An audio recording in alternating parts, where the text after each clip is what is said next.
Hi boys and girls, and welcome back to another edition of Snack Time with a Dollop of Read Aloud. We're going to pick up where we left off with Harry Potter and the Sorcerer's Stone by J.K. Rowling, with permission granted by Scholastic Book Publishing for me to be able to share this book with you. Now, so far, Harry has had a magical experience at Hogwarts School of Witchcraft and Wizardry. Today is actually going to be his first day of classes. So we're going to see how he and Ron and Hermione navigate their way through their first day of school. This chapter is called, it's chapter 8, it's called The Potions Master. In this chapter, we will encounter Professor Severus Snape. Now, there's one thing that you absolutely need to know about Professor Severus Snape is that he takes his potion making extremely seriously. It is an art, and he believes it as such.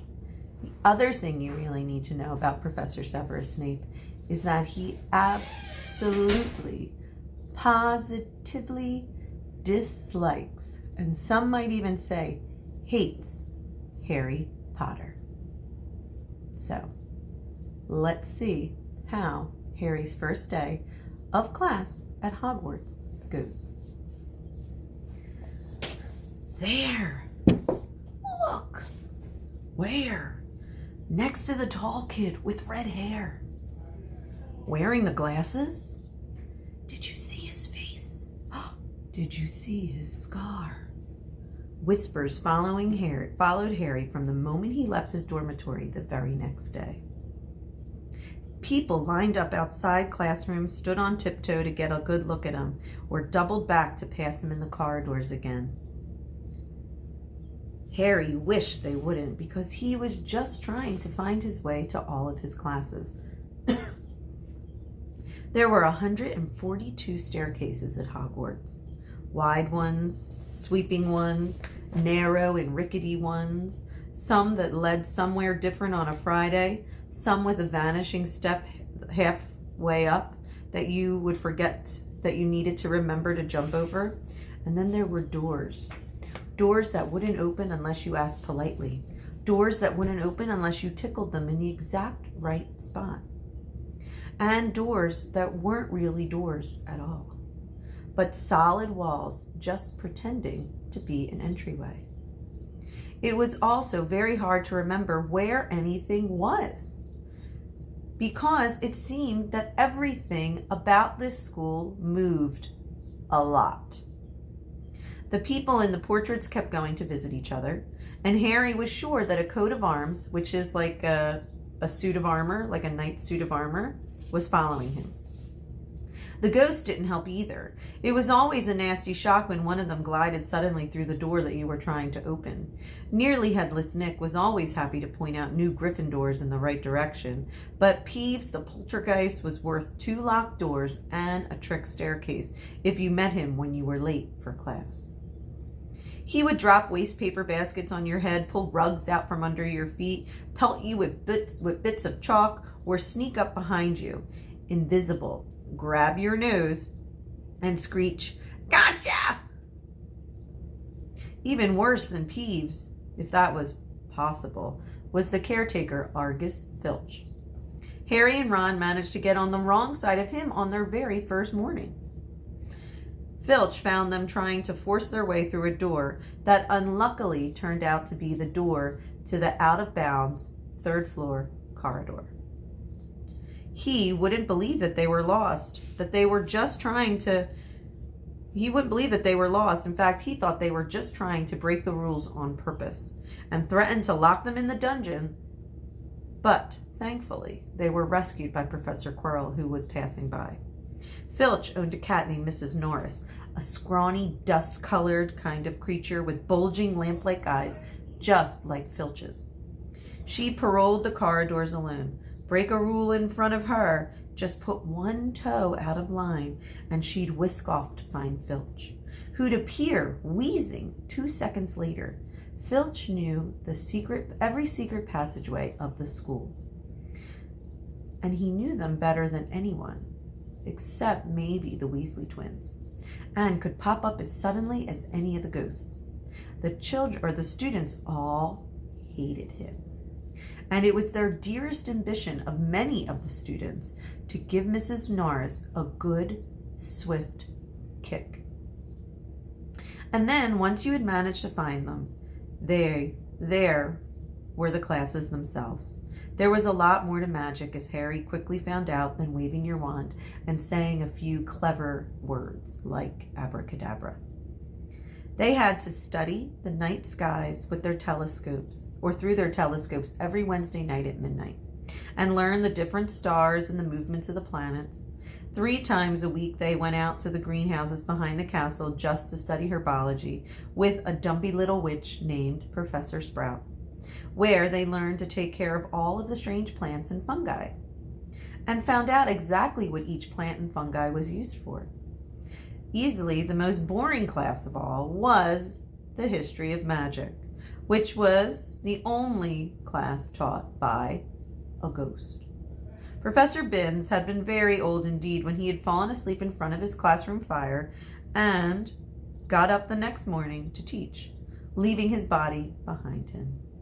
Binns droned on and on while they scribbled down notes and dates and got Emmerich the Evil and Ulrich the Oddball all mixed up. Professor Flitwick, the charms teacher, was a tiny little wizard who had to stand on top of a pile of books to see over his desk. At the start of their first class, he took the roll call, and when he reached Harry's name, he gave an excited squeak and toppled out of sight. Professor McGonagall was again different. Harry had been quite right to think that she was not a teacher to cross. Strict and clever, she gave them a talking to the moment they sat down in her very first class. Transfiguration is the most complex and dangerous magic you will learn here at Hogwarts. Anyone messing around in my class will leave and not come back. You have all been warned. Then she changed her desk into a pig and back again. They were all very impressed and couldn't wait to get started, but soon realized that they weren't going to be changing furniture into animals anytime soon. After taking a lot of complicated notes, they were each given a match and started trying to turn that match into a needle. By the end of the lesson, only Hermione Granger had made any difference to her match. Professor McGonagall showed the class how it had gone all silver and pointy and gave Hermione a rare smile. The class everyone had been looking forward to the most was the Defense Against the Dark Arts, taught by Professor Quirrell. But Quirrell's lessons turned out to be a bit of a joke. His classroom smelled strongly of garlic, which everyone said was to ward off a vampire that he had tussled with in Romania, and was still afraid of him coming back to get him one day. His turban, he told them, had been given to him by an African prince as a thank you for getting rid of a troublesome zombie, but they weren't sure they believed this story. For one thing, when Seamus Finnegan asked eagerly to hear how Quirrell had fought off the zombie, Quirrell went all pink and started talking about the weather. For another, they had noticed that a funny smell hung around his turban, and the Weasley twins insisted that it was stuffed full of garlic as well, so that Quirrell would be protected wherever he went. Harry was very relieved to find out that he wasn't miles behind everyone else. Lots of people had come from Muggle families and, like him, hadn't had any idea that there were witches or wizards. There was so much to learn that even people like Ron didn't have that far of a heads up. Friday was an important day for Harry and Ron. They finally managed to find their way down to the Great Hall for breakfast without getting lost once. "What have we got today?" Harry asked Ron as he poured sugar on his porridge. "Double potions with Slytherins. Snape's head of Slytherin House. They say he always favors them. We'll be able to see if that's true for ourselves." "Wish McGonagall would have favored us," said Harry. Professor McGonagall was head of Gryffindor House, but it hadn't stopped her from giving them a huge pile of homework the day before. Just then, the mail arrived, and Harry had gotten used to this by now, but it had given him a bit of a shock on the first morning. when about 100 owls had suddenly swooped in, streamed into the great hall during breakfast, circling their tables until they saw their owners and dropping letters and packages onto their laps.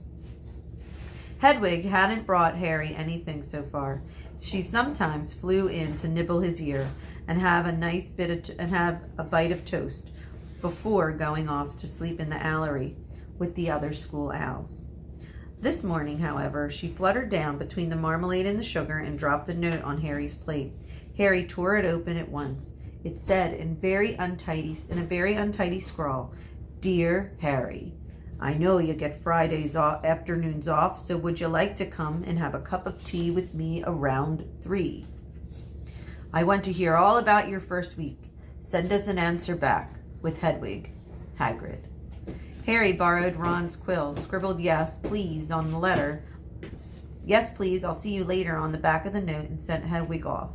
It was lucky that Harry had tea with Hagrid to look forward to, because the potions lesson turned out to be the worst thing that had happened to him so far this week. At the start of the banquet, Harry had gotten the idea that Professor Snape disliked him. By the end of the first potions lesson, he knew he had not been wrong. Snape didn't dislike Harry. Snape actually hated Harry. Potions lessons took place down in one of the dungeons. It was colder here than up in the main castle, and would have been quite creepy enough without the pickled animals floating in glass jars all around the walls. Snape, like Flitwick, started the class by taking roll call, and like Flitwick, he paused at Potter's name. "Oh, yes," he said softly. "Potter, Harry Potter, our new celebrity." Draco Malfoy and his friends, Crabbe and Goyle, snickered behind their hands. Snape finished calling their names and looked up at the class. His eyes were black like Hagrid, but unlike Hagrid's, his eyes did not contain any warmth. They were cold and empty, and made Harry think of dark tunnels. "You are here to learn the subtle silence and exact art of potion making," he began. He spoke in barely more than a whisper, but they caught every word. Like Professor McGonagall, Snape had the gift of keeping the class silent without any effort. "As there is little foolish wand-waving here, many of you will hardly believe that this is magic. I don't expect that you will really understand the beauty of the softly simmering cauldrons with its shimmering fumes, the delicate power of liquids that creep through human veins, bewitching the mind, ensnaring the senses. I can teach you how to bottle fame, to brew glory, and to even stopper death. I can teach you all of these things, as long as you are not a big bunch of dunderheads that I normally have to teach." More silence followed his little speech, and Harry and Ron exchanged looks with raised eyebrows, and Hermione Granger was on the edge of their seat and looked desperate to start proving to him that she was not, in fact, a dunderhead. "Potter," Snape said suddenly, "what would I get if I added powdered root of asphodel to an infusion of wormwood?" "Powdered root of what? To an infusion of what?" Harry glanced at Ron, who looked as stumped as he was, and Hermione's hand shot straight into the air. I don't know, sir," said Harry. Snape's lip curled into a sneer. "Tut, tut.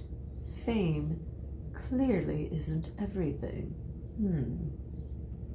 He ignored Hermione's hand. "Let's try again, Potter. Where would I be able to find a bazour if I needed one?" Hermione's hand stretched as high into the air as it would without her leaving her seat, but Harry still did not have the faintest idea what was a bazour, let alone where to find one. He tried not to look at Malfoy, Crabbe, or Goyle, who were now shaking with laughter. "I don't know, sir." "Thought you wouldn't open a book before coming to Hogwarts, did you, Potter?" Harry forced himself to keep looking straight into those old, cold eyes. He had looked through his books at the Dursleys, but did Snape expect him to remember everything in 1,000 magical herbs and fungi? Snape was still ignoring Hermione's quivering hand. What is the difference, Potter, between monkshood and wolfbane? At this, Hermione now stood up, her hand stretching towards the dungeon ceiling. I don't know, said Harry quietly, but I think Hermione does, so why don't you ask her? A few people laughed. Harry caught Seamus's eyes, and Seamus winked. Snape, however, was not pleased. Sit down, he snapped at Hermione. For your information, Potter, asphodel and wormwood make a sleeping potion so powerful that it is known as the Draught of the Living Dead. A Bazor is a stone taken from the stomach of a goat, and it will save you from most potions that you might ingest, or poisons that you might ingest. As for monkshood and wolfbane, they are the same plant, which also goes by the name of aconite. Well, why aren't you copying all of that down? There was a sudden rummaging for quills and parchment over the noise. Snape said, and a point will be taken from Gryffindor House for your cheek, Potter. Cheek means like a smart comment or sass. Things didn't improve for Gryffindor as the potion lessons continued. Snape put them all into pairs and set them up to mixing a simple potion to cure boils. He swept around in his long black cloak, watching them weigh dried nettles and crushed snake fangs, criticizing almost everyone except Malfoy, whom he seemed to actually like. He was just telling everyone to look at the perfect way Malfoy had stewed his horned slugs when clouds of green acid smoke and a loud hissing filled the dungeons. Neville had somehow managed to melt Seamus's cauldron into a twisted blob, and their potions was seeping across the stone floor, burning holes into people's shoes. Within seconds, the whole class was standing on their stools, while Neville, who had been drenched in the potion when the cauldron collapsed, moaned in pain as angry red boils sprang up all over his arms and legs. Idiot boy! Snarled Snape, clearing the spilled potion away with one wave of his hand. I suppose you added porcupine quills before taking the cauldron off the fire. Neville whimpered as the boils started to pop all over his nose. Take him to the hospital wing, Snape spat at Seamus. Then he rounded on Harry and Ron, who had been working next to Neville. You, Potter, why didn't you tell him not to add the quills? Thought he might make you look good if he got it wrong? Did you? That's another point from Gryffindor House. This was so unfair that Harry opened his mouth to argue, but Ron kicked him behind the cauldron. Don't push it. I've heard Snape can turn very nasty. As they climbed the steps out of the dungeon an hour later, Harry's mind was racing and his spirits were low. He had lost 2 points for Gryffindor in his very first week, and he wondered, why did Snape hate him so much? Cheer up, said Ron. Snape's always taking points off Fred and George. Can I come and meet Hagrid with you?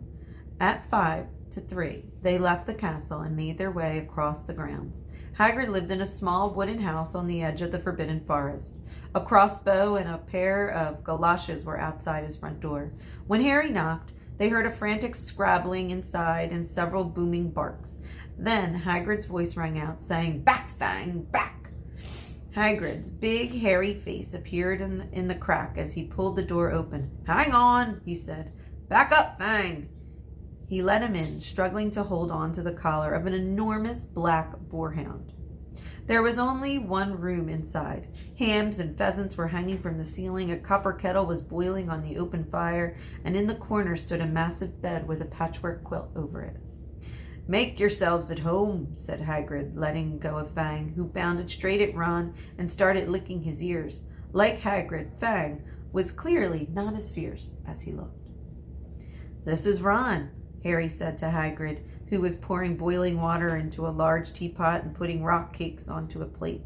Another Weasley, eh? Said Hagrid, glancing at Ron's freckles.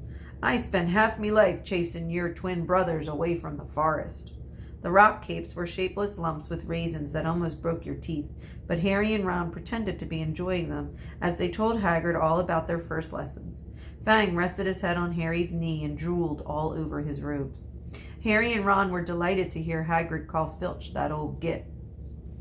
And as for that cat, Miss Norris, I'd like to introduce her to Fang sometime. Did you know every time I go up to the school she follows me everywhere? Can't get rid of her.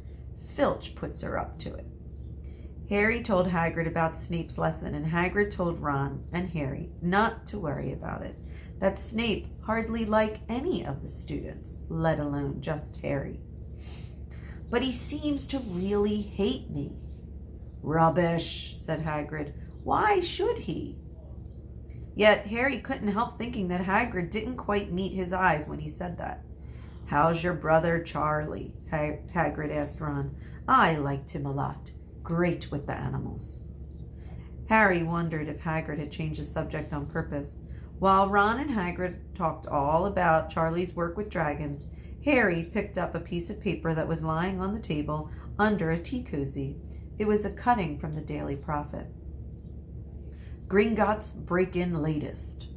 Investigations continue into the break-in at Gringotts on 31st of July. Widely believed to be the work of dark wizards. Still unknown. Gringotts goblins today insisted that nothing had been taken. The vault that was searched had in fact been emptied that same day. But we're not telling you what was in there, so keep your noses out of it if you know what's good for you, said a Gringotts spokesgoblin this afternoon. Harry remembered Ron telling him about this on the train, that someone had tried to rob Gringotts, but Ron hadn't mentioned the date. Hagrid, said Harry, the Gringotts break-in happened on my birthday. It might have been happening while we were even there. There was no doubt about it. Hagrid definitely didn't meet Harry's eyes this time. He grunted and offered him another rock cake. Harry read the story again. The vault that was searched had in fact been emptied earlier the same day. Hagrid had emptied vault 713. If you could call it emptying, taking out that grubby little package. Had that been what the thieves were looking for? As Harry and Ron walked back to the castle for dinner, their pockets weighed down with rock cakes that they had been too polite to refuse, Harry thought that none of the lessons that he had had so far had given him as much to think about as the tea with Hagrid today. Had Hagrid collected that package just in time? Where was it now? And did Hagrid know something about Snape that he didn't want to tell Harry? These are all really good questions. And we'll have to wait till tomorrow to find out. Now, listen up. Today is our class share, so I hope to see you all there at 11. And I hope you really enjoyed today's reading. And maybe in the comment section down below, maybe you can give me an idea as to why you think Snape might not like Harry. Share your ideas in the section below, and I will see you all today at class share. Until we read with each other again tomorrow, I miss you, I love you, and I hope you stay safe. Bye, guys.